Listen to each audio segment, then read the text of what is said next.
was nothing that I wanted more than to fill my lungs with the seawater that was swirling all around me and smashing me into the bottom of the ocean. I'd like to tell you how I survived a near drowning, but even more important, I'd like to share with you some lessons about life, not about surviving drowning, but about coping with life itself. And they're lessons that I really had cemented in my psyche by a near-death experience at the beach. So first of all, let me tell you, I had a favorite beach that I loved to go to, and many times I was able to just swim out, dive under the breakers, and get beyond where the water was calm and peaceful. And from there, you could dive, you could play in the surf, and there were a lot of delightful days there just swimming with the schools of fish off the California coast. One particular day, though, I got caught in what they call a riptide, and I didn't know it. In fact, I'd never had any trouble swimming at this beach, and I had no idea how serious the situation could turn so quickly. It was compounded by the fact that this was a very wild beach. There were no lifeguards, and even the people I was with were off playing down the beach somewhere, so I was all by myself, and I tried to dive under the waves to get out, just like I had dozens of times before. Only this time, instead of going under the wave, I was caught by the wave and slammed into the bottom. And it was disorienting, and I nearly panicked, and I made my way to the surface, and I let all the air that I had inside me out, only to be hit by the wave again. And before I had a chance to draw another breath, I found myself getting pounded back into the sea floor. Well, it was at that moment that I know how people end up drowning. Well, for a few moments there, I was fully aware of what happens in people's minds when they end up breathing in seawater. You see, it feels so horrible to have nothing in your lungs that you want to fix that. And if all there is seawater to breathe in, that very well could be what you choose to fill your lungs with. Well, I'm very glad that I didn't do that. Here's what happened, though.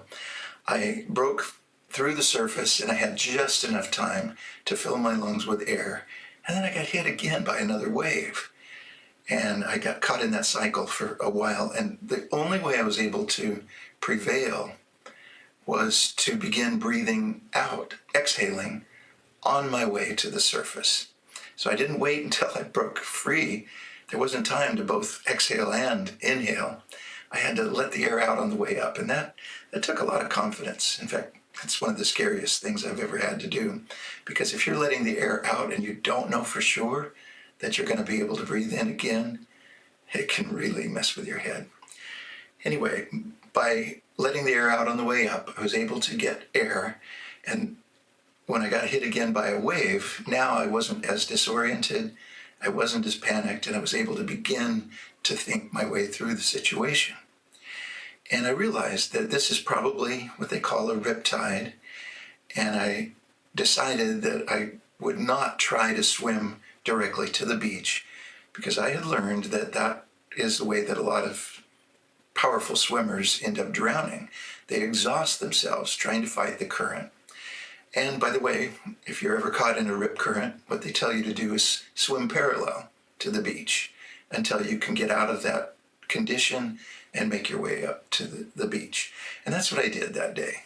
It was a little more difficult than it might have been because there were sharp rocks all around, and I had to be very careful not to get slammed into those rocks by the waves that were all around me. But eventually, I made my way down the beach, crawled up onto the sand and fell asleep.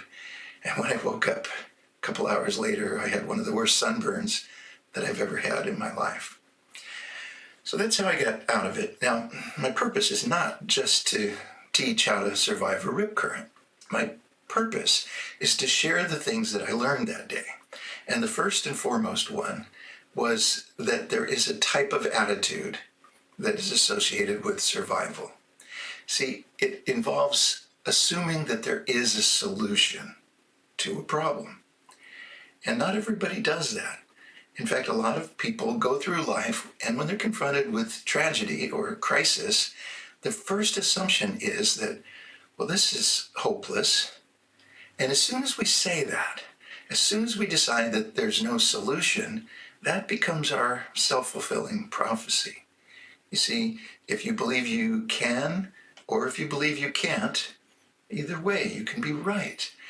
And so I learned that by assuming that there is a solution, I improved my odds. And that's certainly what I did that day. You see, I instantly went to work believing that there was some way to get out of the ocean. And I just had to find the way to do it. So that's the first lesson, is assume that every challenge you face in life has a solution. In fact, Brian Tracy says that one of the hallmarks of genius is to approach every challenge as if there is a solution. So that's the first point, is that we need to adopt that mindset that always look for the solution. Now, sometimes there is no solution, but it's better to be wrong assuming there is than to give up prematurely and end up breathing in the seawater. A second lesson that I learned was the importance of mental toughness. You see, negative emotion is all around us. It affects us each and every day, and some would say that it's more frequent today than they can remember it in past years. There's a lot of negativity, and if we're not mentally strong, then we tend to buckle under the pressure. And that's borne out by a lot of survival stories. Now, how can you and I acquire more mental toughness? What we can do is to journal about and meditate on the times that we have succeeded. That can be extremely helpful. See, when you read your own story of triumphing over a challenge and you relive it again, it can help you to have the confidence so that the next time you face overwhelming negative emotion, your belief level is high that you're going to be able to cope with it. If you're interested in stories about survival, there's a book by Laurence Gonzales called Deep Survival, and he tells story after story of tragedies where somebody survived, and he recounts their feelings, the way that they managed to cope with the situation. One story that I heard years ago that illustrates this matter of a survivor instinct or a survivor spirit is a story about a plane that went down high in the mountains, and the pilot was skillful enough to set the plane down where nobody died in the impact of the crash, which is quite a feat in itself. The sad thing, though, is that everybody on board, except one woman, everybody froze to death. Now, here's why the story means a lot to me. The pilot was in communication with search and rescue, and he sent out a message, and he said, "It's really cold, we're struggling here, we may not make it, but when the rescue team arrives, if there is any survivor to be found, it'll be the woman in the fifth row on the aisle." And sure enough, that's what happened. When the rescuers got there, they found everybody had frozen to death, but one woman was still alive. She was clinging to hope. Now, how did the pilot recognize that this woman might be a survivor? Well, he saw something in her spirit, a determination, a refusal to give up. And he let them know that she might still be alive, and that resulted in her being rescued. Well, ever since I heard that story, I determined that if there was to be a survivor in any situation, I would like to be among that number. And so I've been collecting information that can help with mental toughness so as not to yield to overwhelming pressures, whether they come in the form of physical crises or if it's other aspects of life that are able to take us down. Mental toughness can save your life. Now, a third thing that I love to share is the importance of mental flexibility. Now, it's similar to this idea of assuming there's a solution and the idea of being mentally tough, but mental flexibility has value far beyond dealing with crises. You see, it's the ability to see solutions in every situation when other people might not be able to see them. Now, there's a lot of books that are written about mental flexibility and creative thinking. And I will leave a link down in the description below to one that I especially enjoy. But the author said this. He said, our point of view can mean everything with regard to our ability to solve problems or not. He said, change your point of view as one of the ways to employ creative thinking. In fact, he said that our point of view is very closely related to our illusions. And that should help us all to be humble. You see, when you and I are looking at a situation, be humble enough to step back and say, well, what are my assumptions? And what if they're wrong? And then take a look at someone else's perspective, or maybe change your own point of view, whether it's physically or mentally or emotionally. Put yourself in a different frame of mind, all with the idea that that solution may in fact be out there. So those are 3 things that I learned by nearly drowning.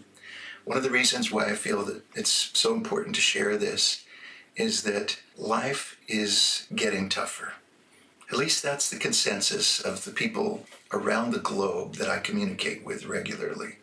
They say that things are not the same as they were 5 years ago, or maybe even 3 years ago. And they also say this. They say what got you to where you are is not enough to keep you there. What got you where you are is not enough to keep you there. So if we want to go on enjoying a measure of success, a measure of happiness in life, it's possible that we're going to need to up our game. And principles like these can be very helpful for each of us to do that. So hopefully something in this video has been beneficial for you, and I hope that you will check back soon, because that's what this channel is about, is helping us all to bring our best to whatever life throws our way.